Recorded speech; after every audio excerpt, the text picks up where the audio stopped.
بسم اللہ الرحمن الرحیم. پہلے آپ یہ ویڈیو دیکھ لیجیے. اس لیے ہمارے وہ اہل حدیث نوجوان جو اب تک ڈاکٹر ذاکر نائک کو اہل حدیث سمجھتے تھے, مانتے تھے, وہ ہوشیار ہو جائیں. اب جب ڈاکٹر ذاکر نائک خود کو بھی اہل حدیث نہیں مانتے تو ہمیں یہ غلطی کرنے کی ضرورت نہیں ہے. ان کے اچھے کام کا ہم سپورٹ کریں گے, غیر مسلموں کے درمیان انہوں نے جو بھی اسلام کی تبلیغ کی ہے یا کر رہے ہیں ہم کریں گے, مگر آج کے ان کے بیانات یہ بتا رہے ہیں کہ بہت فرق آ چکا ہے اور اس سے ہمیں اور آپ کو ایک سبق ملتا ہے. سیمانچل کے علاقے میں آپ رہتے ہیں, اللہ کا شکر ادا کیجیے. اگر آپ کے گاؤں میں کوئی ایک بھی مزار نہیں ہے, قبر نہیں ہے, شرک نہیں ہے اور حرام اور بدعت کا کام نہیں ہو رہا ہے, اللہ کا شکر ادا کیجئے. آپ کے بچے ایسے ماحول میں بڑے ہو رہے ہیں, وہ شرک ہوتا ہوا نہیں دیکھ رہے ہیں, وہ بدعت ہوتا ہوا نہیں دیکھ رہے ہیں.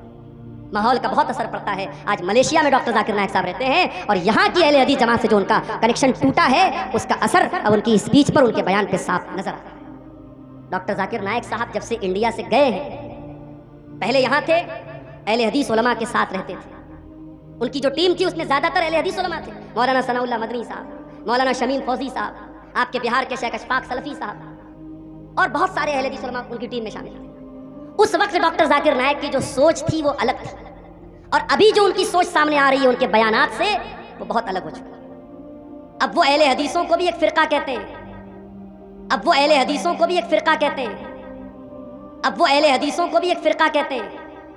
ان سے پوچھا جاتا ہے کہ آپ کے آئیڈیل کون ہے, کسی ایک بھی اہل حدیث عالم کا نام نہیں لیتے, ان علماء کا نام لیتے ہیں جن کے عقیدے میں منہج میں خرابی پائی جاتی ہے. بھائی صاحب کے بیٹے نے سوال کیا, وہ حدیث جو کوٹ کری ترمذی کی حدیث نمبر 171 ہے, جہاں اللہ کے رسول نے فرمایا کہ 73 فرقے ہوں گے. اللہ کے رسول نے فرمایا ہوں گے, نہیں کہا کہ بناؤ. ان کی پیشن گوئی تھی کہ جس طریقے سے یہود میں 71 فرقے, عیسائیت میں 72 فرقے, اسلام میں 73 فرقے ہوں گے, اور اس میں سے ایک فرقہ صحیح ہوگا, وہ جو جماعت کے ساتھ ہے, جو اللہ اور اللہ کے رسول کے ساتھ ہے, جو عمل کر رہا ہے اللہ کے رسول کے پیغام پہ. اور قرآن میں آتا ہے سورہ انعام میں سورہ نمبر 6 آیت نمبر 158 اور 159 میں کہ فرقے مت بناؤ. اور اللہ تعالیٰ فرماتے ہیں اللہ کے رسول سے اگر کوئی فرقے بناتا ہے تو آپ کو اس سے کوئی لینا دینا ہے, اللہ تعالیٰ اس کو دیکھ لیں. آپ کا جو سوال تھا یہ فرقے کیسے ختم ہوگی, قرآن کی آیت سورہ عمران کی سورہ نمبر 3 آیت نمبر 103 میں وَاعْتَصِمُوا بِحَبْلِ اللَّهِ جَمِيعًا وَلَا تَفَرَّقُوا, کہ اللہ کی رسی کو مضبوطی سے پکڑیے. اللہ کی رسی ہے قرآن اور صحیح حدیث. تو ہر مسلمان اگر قرآن اور صحیح حدیث پہ عمل کرنے لگے تو یہ فرقے مٹ جائیں گے. افسوس کی بات ہے کہ مسلمان قرآن کو پڑھتے ہیں تو بھی صرف عربی میں پڑھتے ہیں. اگر عربی زبان آپ کو آتی ہے تو اچھی بات ہے, لیکن عربی زبان نہیں آتی تو عربی زبان کے ساتھ آپ اس کا ترجمہ بھی پڑھیے. اگر آپ کو اردو میں مہارت ہے تو اردو میں پڑھیے, انگریزی پہ مہارت ہے تو انگریزی میں پڑھیے. تو اگر ہر مسلمان قرآن کو سمجھ کے پڑھیں گا اور اس پہ عمل کریں گا تو اکثر فرقے ہٹ جائیں گے, کیونکہ ہم قرآن کو سمجھ کے نہیں پڑھتے. اور قرآن میں کیا لکھا ہے وہ عام مسلمان نہیں جانتا, اسی لیے فرقے بنتے ہیں.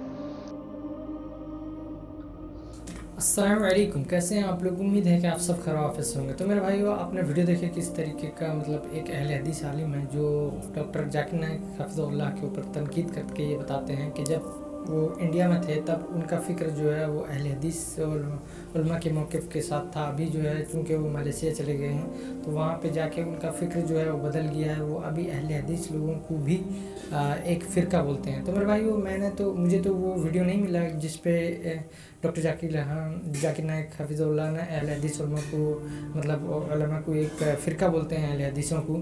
اگر آپ کے نظر میں وہ ویڈیو آئی ہے تو آپ اس کا لنک جو ہے کامنٹ سیکشن میں دے سکتے ہیں.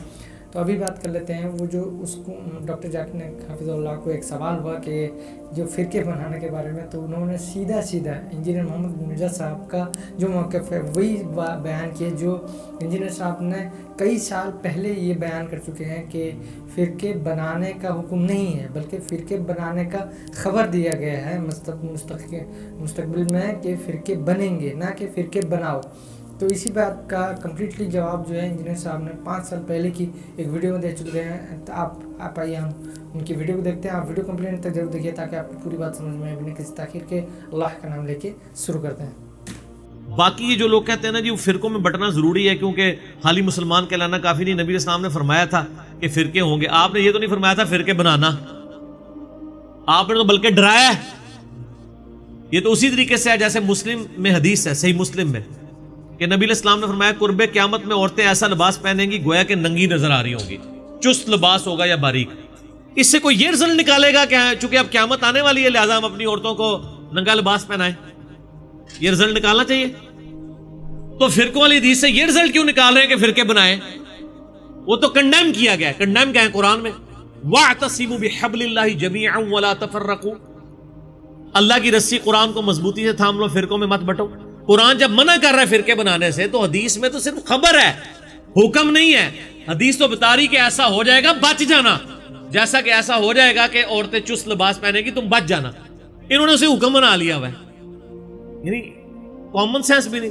لیکن common sense is not so common. Common sense بھی کم لوگوں میں ہی ہوتا ہے نا, اتنا کامن بھی نہیں ہوتا. اور آپ دیکھیں فرقہ واریت کا افریت اور جن اور بدعت اتنی خطرناک چیز ہے کہ یہ شوگر کوٹڈ کر کے ہر مسلمان نے جو ہے نا وہ استعمال کر لی ہوئی ہے. اور اس کے اوپر کبھی اس آیت پہ کسی نے نہیں عمل کرنا, وَاعْتَصِمُوا بِحَبْلِ اللَّهِ جَمِيعًا وَلَا تَفَرَّقُوا.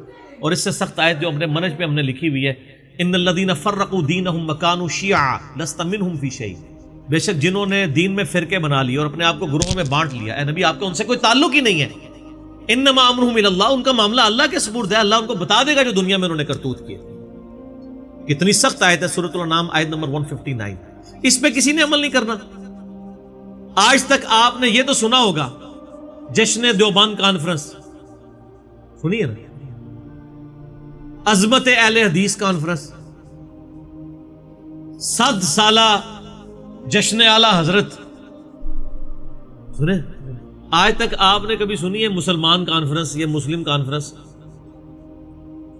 نہیں, کوئی بھی کرنے کے لیے تیار نہیں ہے. ان چیزوں کو فخریہ کرتے ہیں, اور جو اللہ نے ہمارا نام رکھا تھا ہوا سماکم المسلمین من قبل وفی ھذا, اللہ نے تمہارا نام مسلم رکھا تھا اس قرآن سے پہلے ابراہیم علیہ السلام نے رکھا, اللہ نے اس قرآن میں انڈورس کر. آپ کسی کو جا کے نا میں مسلم ہوں ایسے دیکھنا شروع ہو جائے گا, میں کافر ہوں. آپ کسی بریلویوں کی مسجد میں جا کے نا میں بریلوی ہوں, کہیں ماشاء اللہ. آپ کہیں دیوبندی ہوں, تھوڑا سا منہ چڑھائے گا لیکن کہے گا ہاں دیوبندی بھی ایک فرقہ ہے, وہ فلاں جگہ ان کی مسجدیں ہیں. اہل حدیث بھی ایک فرقہ ہے, ٹھیک ہے آپ نے اگر اہل حدیث ہیں تو آپ اس مسجد میں چلے جائیں. لیکن اگر آپ جا کے کہہ دیں خدا نہ خواستہ کہ میں مسلم ہوں, مسلمان ہوں, تو اس کے چہرے کا رنگ فق ہو جائے گا, وہ سمجھے گا آپ نے اس کو گالی دے دی ہے. اس سے بڑی کیا لعنت پڑ سکتی تھی کہ مسلم نام سے آپ چڑھ جائیں, جو ہمارا فخر تھا.